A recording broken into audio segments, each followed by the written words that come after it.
Assalamualaikum warahmatullahi wabarakatuh. Saya Nurisabila Firdausita NIM 256. Di sini saya akan menjelaskan tentang program Java FX mengenai penginputan data. Untuk konsep aplikasinya sebagai berikut. Ada menu dashboard, menu navigasi dashboard, data entry, user sama exit. Untuk data entry berisi tabel, button create sama button delete. Untuk create atau tambah data, tinggal kita klik create tambah data, kemudian kita tinggal inputkan data berupa nama, jenis kelamin, tempat tanggal lahir,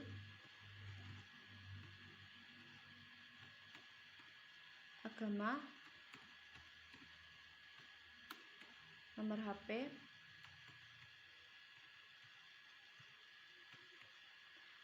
pekerjaan,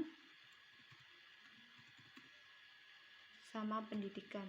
Kemudian kita klik button create dan otomatis akan muncul pada tabel di navigasi data. Untuk edit, tinggal kita klik 2 kali, kemudian kita edit, enter, dan otomatis akan ganti pada tabel. Untuk delete, kita tinggal klik kolom yang ingin di delete, kemudian kita klik button delete, dan otomatis akan terhapus dari tabel di menu navigasi data. Jadi untuk default Java Project Java FX itu selalu ada controller, main, sama fxml dokumen atau tampilannya. Pada menu main digunakan untuk menjalankan program dari aplikasi ini, dan pada menu main terdapat parent root.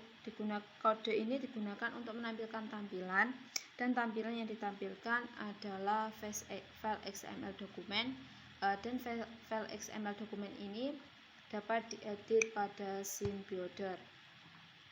Untuk mempermudah dapat dihubungkan ke scene builder. Kemudian untuk ada tambahan model.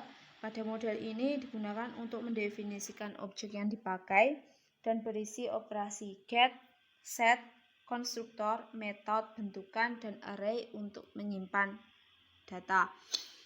Kemudian dalam model ini ada data list sama data property. Untuk yang pertama ada data.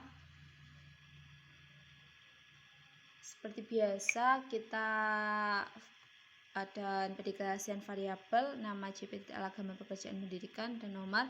Kemudian ada konstruktor yang menerima variabel nama dan lain-lain. Kemudian konstruktor yang kedua ada konstruktor untuk mengisi data baru, dan konstruktor ini isinya kosong, tidak ada nilainya.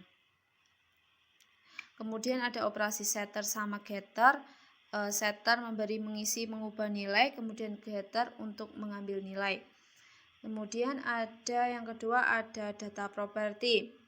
Data property ini digunakan untuk tabel, karena tabel tidak bisa menerima tipe data biasa seperti string, integer, tetapi tabel bisa menerima dari tipe data property. Data property ini hampir sama dengan data, tetapi perbedaannya pada variabel. Yang pada data variabel berupa string biasa, tapi pada data property itu string property. Kemudian ada dua konstruktor juga. Yang pertama ada konstruktor yang menerima variabel biasa, nama, string nama. Kemudian yang kedua ada konstruktor yang tidak menerima variabel atau kosong. Kemudian ada operasi setter sama getter. Ada getter ada dua, untuk nama, untuk tipe data yang property, sama untuk tipe data yang biasa. Kemudian yang ketiga ada data list. Data list digunakan untuk menyimpan data dalam bentuk array. Di sini pada data list memiliki observable list, observable list dari data property. Kemudian ada string data file, variabel untuk menyimpan nama file dari XML. Kemudian ada konstruktor, memberi nama data file sama dengan data XML ini gunakan untuk memberi nama file XML.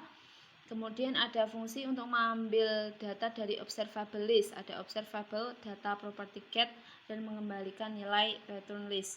Kemudian ada fungsi set from array, digunakan untuk mendapatkan data baru. Pertama, mendefinisikan list as a collection observable array list, kemudian menggunakan perulangan for data d array dan list add, gunakan untuk mendapatkan data baru, nama, JP, dan lain-lainnya. Kemudian ada load XML file, digunakan untuk mengambil data dari XML untuk ditampilkan di tabel menggunakan block try catch, try yang dilakukan, dan catch untuk menampilkan error menggunakan print stack trace.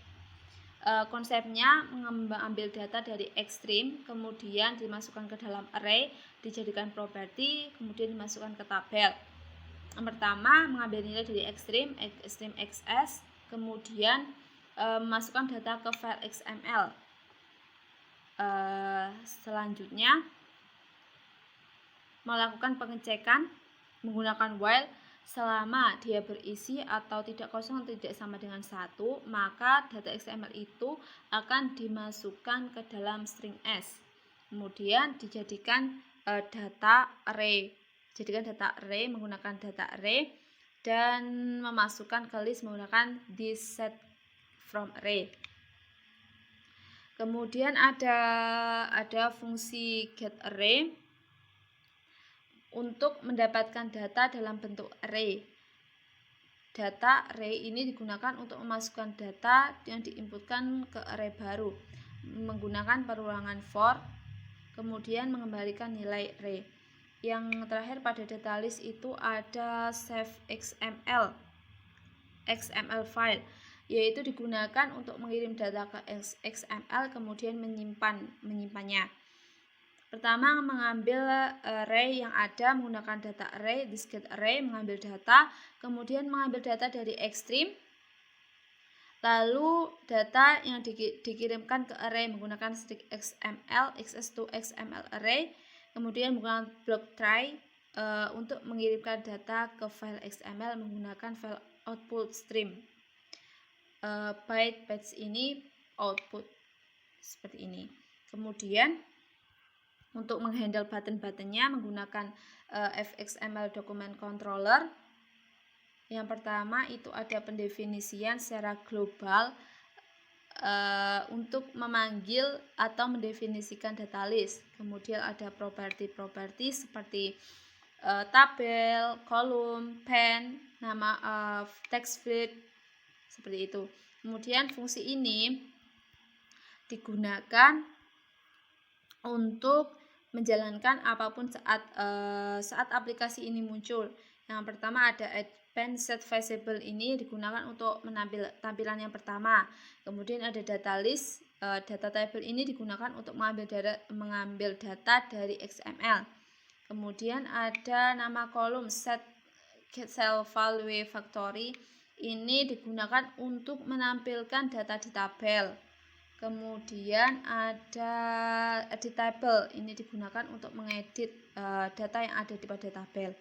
Kemudian ada button-button, ada data button, user button, dashboard, exit.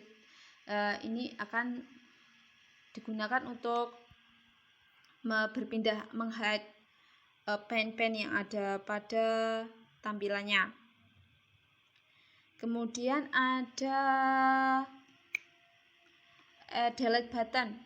Delete button menggunakan if jika pix lebih besar sama dengan 0 atau sudah diklik, maka tabel yang diklik tadi akan di remove atau dihapus. Kemudian ada fungsi-fungsi, ada edit nama, JP sampai dengan nomor.